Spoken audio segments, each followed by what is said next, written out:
I bet you thought that Valentine's Day was this romantic day. Well, I'm here to tell you that it's not.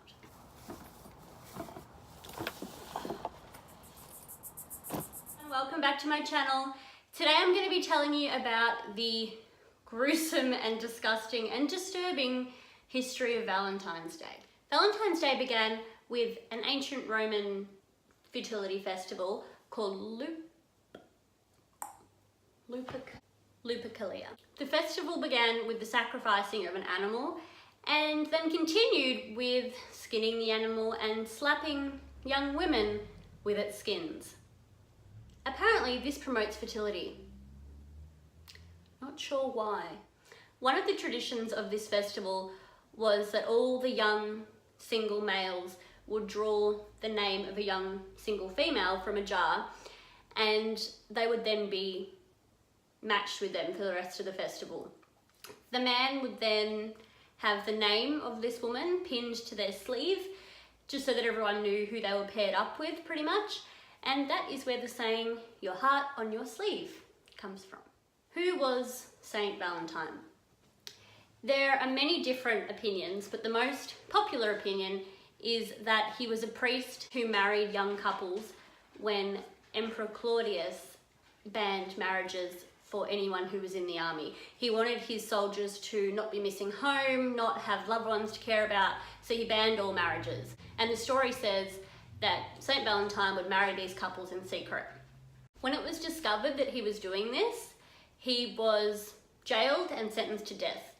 During his time in jail awaiting his death sentence, he fell in love with the jailer's daughter.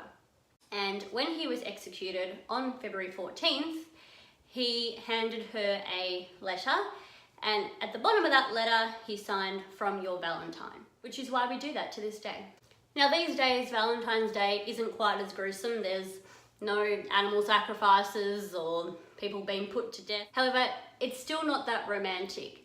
It's really become all about the gifts and what you can buy for someone and how much you spend, rather than just being with the person that you love.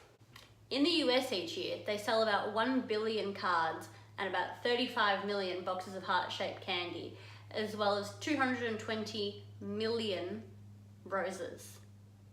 So it's really become a lot about spending money, but people also aren't very original. 220 million people are all getting roses and 35 million are all getting heart-shaped boxes of candy. It is also said that around 15% of US women will send themselves flowers to work on Valentine's Day just so other people think that they have a secret admirer. And 3% of Americans will buy Valentine's Day presents for their pets. Now that's one I can get involved with. I hope you have a happy Valentine's Day, whether you spend it with a partner or a friend or your animals or just yourself. Whether you want to celebrate it and buy into the buying red roses and heart-shaped boxes of candy, or whether you want to ignore it altogether, I hope you have a good day. If you did like this video, give it a thumbs up, share it with your friends, and I'll see you next week. Bye! Jelly, you're my real Valentine. Don't tell your dad.